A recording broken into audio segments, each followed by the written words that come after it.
Greetings to everyone out there in the NoDQ galaxy. Welcome to NoDQ Live here on NoDQ.com and the YouTube channel, youtube.com/AaronRift_NoDQ. Now, something happened before I started the live stream here. Michael, maybe Freddie had something to do with it. Michael fell. Poor Michael. And his head fell off.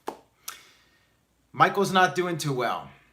Now, I wish I could trick you guys. I wish I could have somebody lay down on the ground and pretend to be dead and then pop up at the end and kill me. But yeah, the dummy Michael fell and I figured, you know what? I'm just going to leave it as is. It's funny. His head came off. And yeah, maybe Freddy Krueger had something to do with it. Maybe Jason came in and pushed him over when I wasn't looking. Something happened.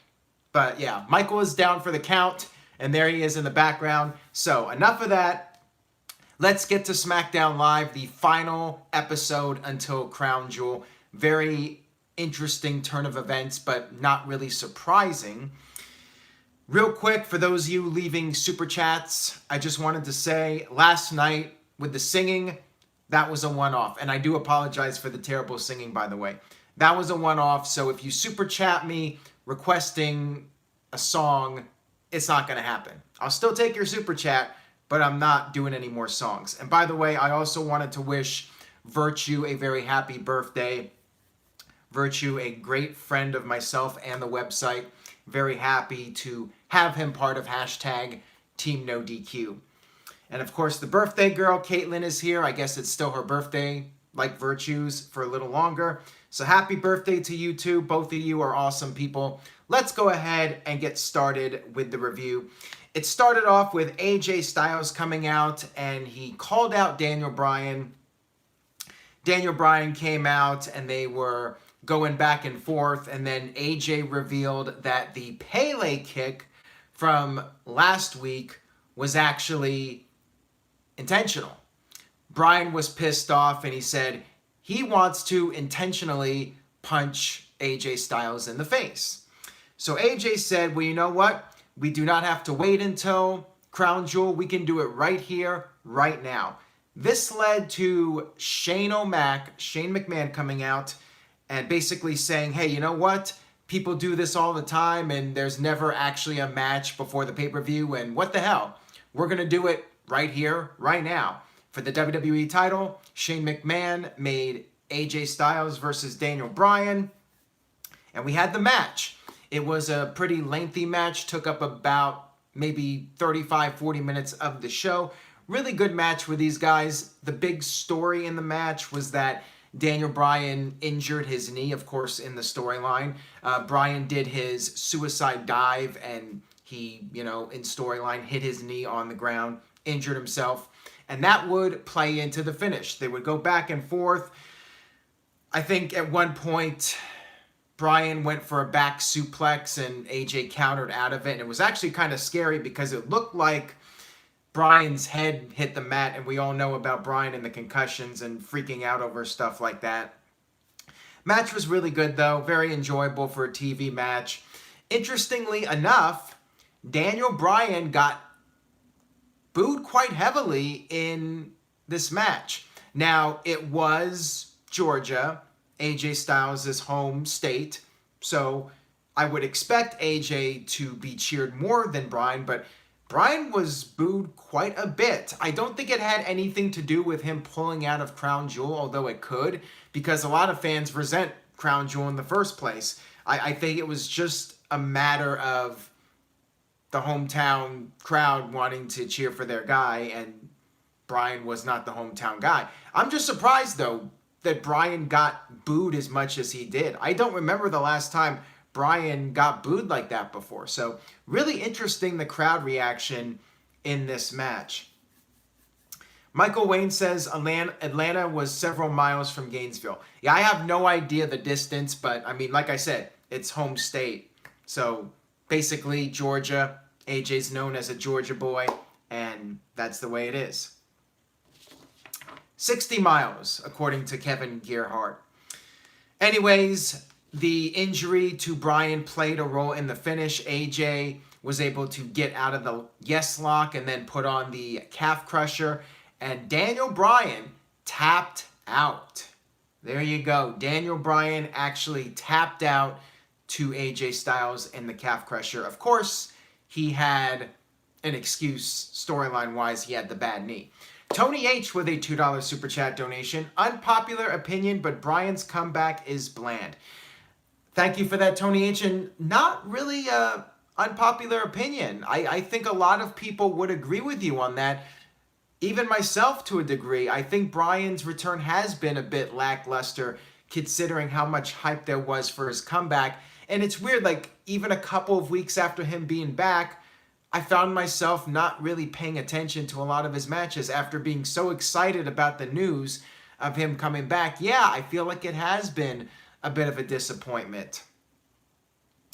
So yeah, of course, the real life reason for this happening, all this going down, is that like John Cena, Daniel Bryan has refused to go to Crown Jewel, whether it's because of the politics there or what recently happened in the news. I mean, I think Bryan and Cena just decided to take a stand, and both of them are in position to publicly not go because John Cena has his movie roles, he's doing his own thing, and he has an image to protect. And I feel like in Cena's case, it's more about protecting that image. With Bryan, I could see that being more of a moral issue where Bryan just doesn't feel comfortable going on a moral level. And I don't think he's afraid of being punished or fired because his attitude is, hell, you guys want to fire me? I'll go to New Japan, I'll go to Ring of Honor, I'll work the indies. I mean, Bryan is in a position where he has no fear about getting fired whatsoever. So he can pretty much play hardball and he can protest and do his own thing. Yeah, they could bury him, but the guy, he sells so much merchandise, you know, WWE, they just can't help themselves. Even if they want to bury the guy, he makes so much money for the company and they love money so much, there's only so much they can do. I mean, Bryan's one of the few guys that can get away with this. Most of the guys on the roster could not get away with it. If WWE senses anybody is afraid of losing their job, then WWE can walk all over them. And of course, a lot of different opinions about this. Mark Henry was critical of John Cena deciding not to go. If you missed it, head over to NoDQ.com. You can get more details on that. After the match, Daniel Bryan got up. He shook hands with AJ Styles, showing the sportsmanship. And then, out of nowhere, we had Samoa Joe attack poor AJ Styles. And this is basically WWE's way of trying to come up with something for Crown Jewel. Joe and AJ are now going to face one more time at the Crown Jewel pay-per-view. Bryan tried to come to AJ's aid, but then got put in the coquina clutch. Samoa Joe later on did a promo saying it's not over, and he's going to get the WWE title. So there you go. AJ Styles, Samoa Joe, one final time. Joe going to win the title? You have to tune in to the NoDQ predictions for Crown Jewel to find out. Gotta have some kind of tease for you guys so you'll watch the next video. All right, let's move on here. So next up, we had a backstage promo with Paige and Charlotte. Charlotte was offered the spot of team captain for the women's team at Survivor Series. So yes, it looks like it's going to be like the past 2 years. It's going to be Raw versus SmackDown themed at Survivor Series, which I'm fine with. I like the concept. However, I feel like there needs to be something on the line, not just bragging rights. It needs to be a scenario where you have the winning team getting something from the other brand. If Raw wins, for instance, Raw gets to pick anybody they want from SmackDown to come to Raw, or vice versa. Something needs to be on the line. And I feel if they just do it for bragging rights, it waters the whole thing down a little bit. Put something on the line. Give us a reason to care about the outcomes. For those of you that are wondering what happened to Michael Myers, you have to go back and watch the beginning of the video. I'm sure somebody in the chat will explain it.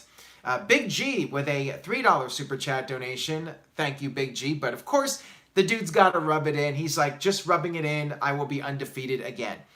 For those of you that missed it, yes, this is like the end of H2O, only I checked, and that is apparently the real Michael Myers, and I don't think he's out there still. I think Freddy or Jason took care of him, and he's done for good. But then again, it's Michael Myers. Never say never. Unlike Riff Darrenson, Michael Myers never dies. All right, so maybe it was Laurie. Maybe Laurie chopped his head off again. And then we're going to have the whole Halloween Resurrection. Oh, please don't get me started on that movie. Interesting comment, Dylan. So basically, Charlotte said she doesn't want to be the captain. She said that, you know, she's not really feeling like she's the right person for it. And Paige is like giving her this pep talk and asking her to think about it. So I'm guessing it will be Charlotte in the end. This is just a little storyline to keep it going. Wasn't the cat that knocked over Michael Myers, by the way. I went in the room and he was down. He was down for the count. I don't know what happened. I mean, it could have been the cat, but yeah, I don't think so. I think something more sinister happened. I mean, we are on the eve of Halloween and weird shit happens, right? Next up, we had the Trick or Street fight. I believe it was between Cesaro and Big E, but it was kind of hard to tell during the match. So I started to mark out big time because when this whole segment started, we heard the old music of Gangrel and the Brood logo appeared on the screen. I was marking out. Like, this is one of those few times where I wish I had a camera recording me. I actually stood up and I was like, holy shit, Gangrel's on SmackDown. I was so excited. And then it was the New Day. And I'm like, son of a bitch. I was mad. I was pissed off. I was ready to rage at that moment. You guys got my hopes up. I wanted to see Gangrel. I was so excited. And then it was just the New Day doing a parody. That got some heel heat for me. I was like, screw you, New Day. You guys suck. I was really bummed out about that. I wanted to see Gangrel, damn it. I was going to rage like Virtue. Let me tell you. But anyways, yeah, we had New Day come out. They were dressed up like Edge, Christian, and Gangrel. They did the whole big entrance and everything. I was kind of sad because there was like no reaction from the crowd. Like, most of those fans have no idea who Gangrel is, which is really sad because Gangrel was a cool character, underrated in my opinion, and badass theme song. So yeah, I was really sad that we did not get to see Gangrel on this Halloween show. That would have bumped my SmackDown rating up like a full letter grade if Gangrel showed up. Just saying. Anyways, we had the match. Sheamus had his hair dyed pink, I think. Some kind of... Was it pink? I mean, I'm not even sure of the color exactly. Can we just put Blood Moon in the timeout? Maybe just ban? That person's getting on my nerves. All right, so we had the match here. Cesaro, of course, slammed Big E on the pumpkins. And this is always fun. It's always fun when we have the pumpkins played into the mix. It's always a nice little fun match when you do this stuff. I still remember the 1994 Halloween Havoc when Terry Funk got pile driven onto a pumpkin.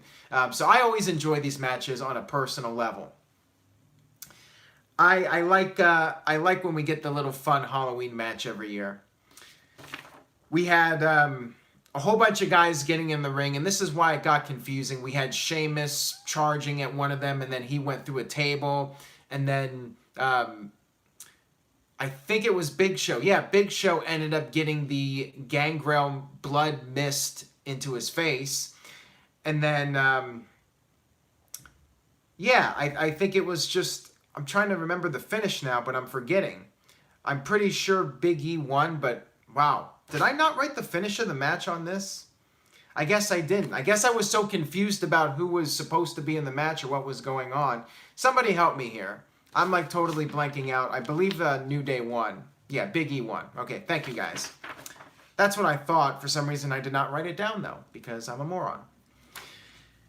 Moving on here, we had Shane McMahon in a backstage segment with the SmackDown representatives for Crown Jewel, and of course, they were booked in a tag team match, Teddy Long style, for the main event.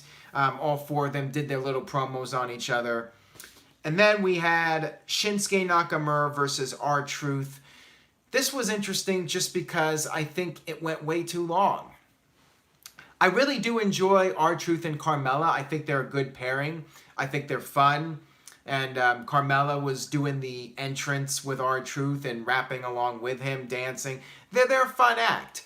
But I think this match went on way too long. How this should have gone is they should have just done the match. Maybe R-Truth gets a little bit of offense, does the dance break, and then bam, Kinshasa, match over, that's it. I think Nakamura sold way too much for R-Truth. He's the U.S. champion, and yeah, I think it was just too long and too much. So after that, we had a Becky Lynch promo, and this was a good promo by her, but it felt a little bit short. Like, I felt this could have been a longer promo. I guess she just got straight to the point or whatnot, but yeah, she basically said she's the man and she was the last woman standing. And then she brought up Ronda Rousey, of course. I guess there was one guy yelling out Ronda, and then once Becky started cutting the promo, it felt like people were booing Ronda Rousey. And I'm really curious to see what's going to happen at the Survivor Series pay-per-view. Is Ronda Rousey going to get booed out of the building? That's what I think is going to happen. I think this is going to be the first time where we see the crowd actually boo Ronda Rousey significantly. Because I know the fans are going to be behind Becky. And it's Survivor Series, Big Four pay-per-view, one of the biggest cities in the country. Yeah, I think it's going to be a situation where Becky is the overwhelming fan favorite. And we're going to see Ronda get booed significantly for the first time. Maybe it'll be close to 50-50, but I'm predicting we're going to see Becky heavily cheered over Ronda. So Becky said she's not there to talk about reality shows or cosplay or anything like that. She's there to rip Ronda's arm off, and that was the segment. So good promo, got to the point. Maybe they could have done more with it, who knows. I mentioned the Samoa Joe promo. And then we had the main event. We had Randy Orton and The Miz against Jeff Hardy and Rey Mysterio.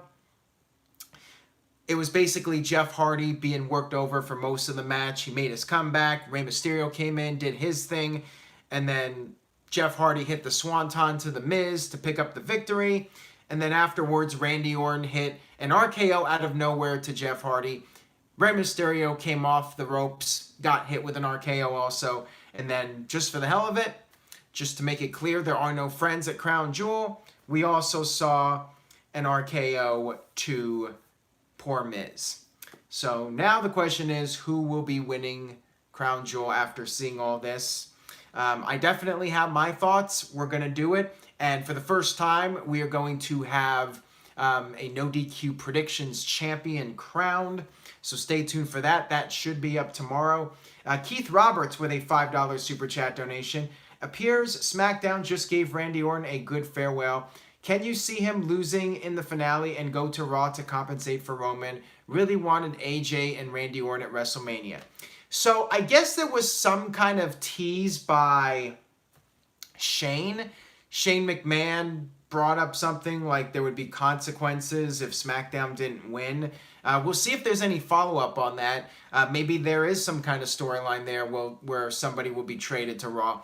I don't know. I mean, by the way, guys, the NoDQ soldier is Gilberto. Sorry, Gilberto. Got to blow your cover there. Just so you guys know. I don't want people to get trolled in my chat room. Love you, Gil, but yeah, we got to play it straight here on the chat. If you guys want to troll, go over to NoDQforums.com.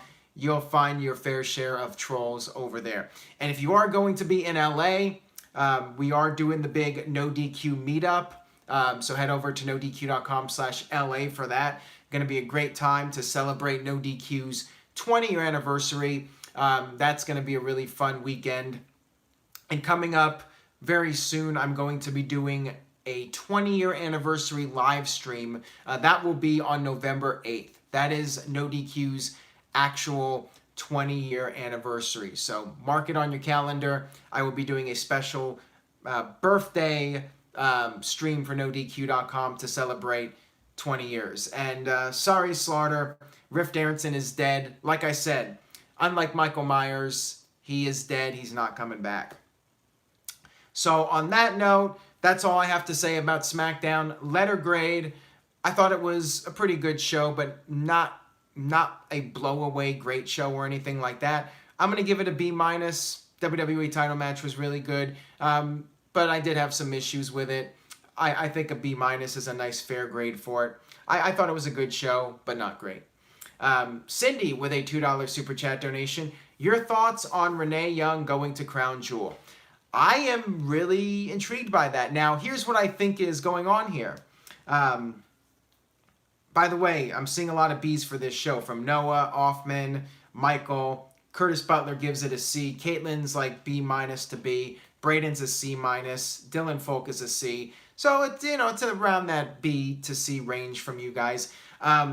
Renee Young is reportedly going to Saudi Arabia, and my theory on this is that Saudi Arabia needs some positive press after what's been going on in the news. And quite frankly, WWE needs it too. So my feeling is that the two sides negotiated something and they want the positive headlines on both sides.